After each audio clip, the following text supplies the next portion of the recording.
Saya Glenny Softania menemani Anda dalam Kompas Siang. Harian Kompas kembali menampilkan survei nasional Litbang Kompas soal politik tanah air jelang Pilpres 2024.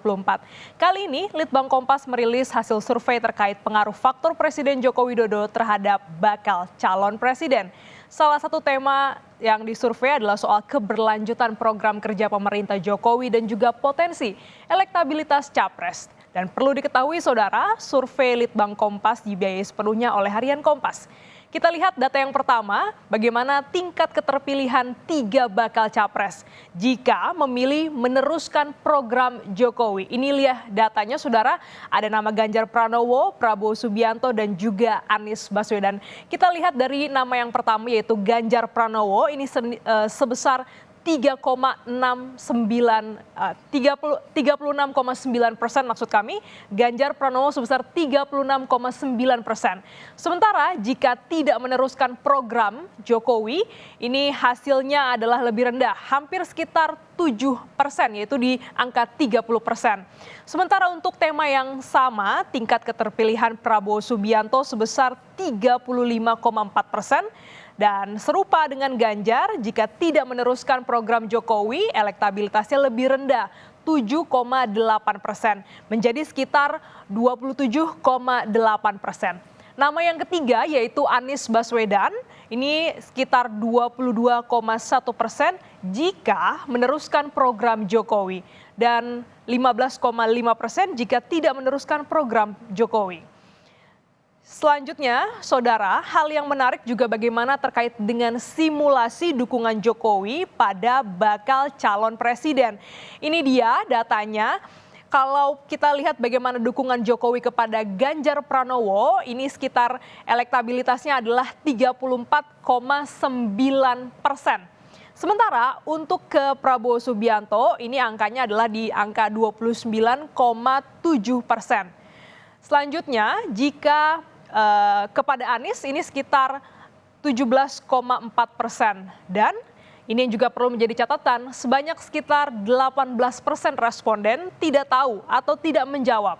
Sementara dampak ke Prabowo, elektabilitasnya tadi kita lihat adalah 29,7%.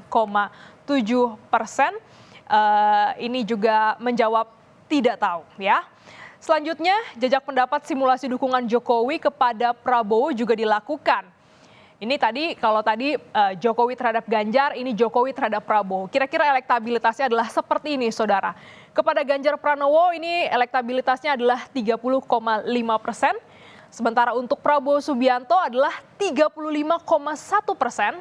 Dan kepada Anies Baswedan adalah 17,1%. Dan juga sementara untuk hampir sama dampaknya saat simulasi dukungan Jokowi kepada Ganjar. Responden yang tidak tahu atau juga tidak menjawab ini sekitar 17,3%. Tak ketinggalan juga kita ungkap bagaimana datanya survei simulasi dukungan Jokowi kepada Anies Baswedan. Dan hasilnya ini ada di angka 30,5% elektabilitas untuk Ganjar Pranowo. Ya, selanjutnya adalah untuk Prabowo Subianto 29,9% dan dukungan Jokowi pada Anies, elektabilitas untuk Anies Baswedan adalah 20,6%.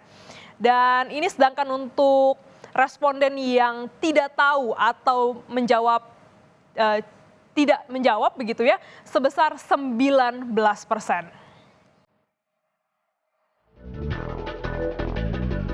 Kehadiran sosok Joko Widodo pada kontestasi Pilpres 2024 tidak bisa diabaikan. Sebab arah dukungan pemilih Joko Widodo di pemilu 2019 bisa menjadi faktor penentu. Litbang Kompas memotret arah pergerakan suara para pemilih Jokowi di Pilpres 2019. Menurut Litbang Kompas, sebesar 63,6% suara pemilih Jokowi di 2019 cenderung mengalir ke Ganjar Pranowo. Sisanya 36,4% ke Prabowo Subianto. Tak cuma suara pemilih, faktor dukungan Jokowi pada bakal capres sedikit banyak mempengaruhi elektabilitas. Hasil survei menunjukkan, jika Jokowi memberi dukungan terbuka pada Ganjar, tidak banyak memberi tambahan elektabilitas. Dari 34,1% naik menjadi 34,9%. Hasil sebaliknya terlihat pada Prabowo Subianto. signifikan menambah besaran elektabilitas dari 31,3% bertambah menjadi 35,1%. Dukungan Jokowi memperketat persaingan Ganjar dan Prabowo. Bahwa pergerakannya tidak terlalu besar, terutama untuk pemilih Ganjar Pranowo.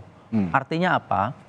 Artinya pemilih Ganjar Pranowo itu sebenarnya tidak usah disuruh oleh Pak Jokowi sudah milih. Karena memang satu partai begitu? Ada banyak hal. Oke. Kita harus ingat tipologi pemilih partai politik dan pemilih kandidat di Indonesia, di mana khusus untuk partai-partai yang lama, terutama PDI Perjuangan, itu sifatnya pemilih ideologis. Oke. Jadi tanpa disuruh pun sebetulnya dia sudah mengelompok ke sana. Kemudian yang kedua, untuk Pak Prabowo sebetulnya juga kenaikannya tidak terlalu besar juga. Oh, dari sekitar 5% itu nggak terlalu besar ya sebenarnya? Tidak terlalu besar, karena kalau kita pakai margin error dikali 2 plus minus, Oke. itu kan masih 5, Karena masih ada margin error itu betul, tadi. karena 265 ini 265 Baik. kali 2, Oke. jadi 5,3. Jadi sebetulnya masih masuk dalam margin error. Kemudian itu kita harus lihat juga yang tidak tahu. Ketika Jokowi memberikan rekomendasi kepada Prabowo maupun rekomendasi kepada Anies, kita harus lihat pertambahan kelompok yang ini tidak tahu. Tidak tahu atau tidak menjawab itu? Dia dari 15% naik menjadi 17% dan juga naik menjadi 19% kalau rekomendasi diberikan kepada Anies Baswedan. Artinya ada banyak juga responden yang lalu menjadi tidak punya pilihan, entah golput, entah lain-lain, tapi dia lalu tidak mencoblos atau dan seterusnya. Baik. Hanya saja, simulasi dukungan Jokowi pada Anies terbilang tidak signifikan meski terjadi kenaikan elektabilitas. Hal ini besar dipengaruhi oleh konsep perubahan yang diusung Partai Nasdem, Demokrat, dan Partai Keadilan Sejahtera.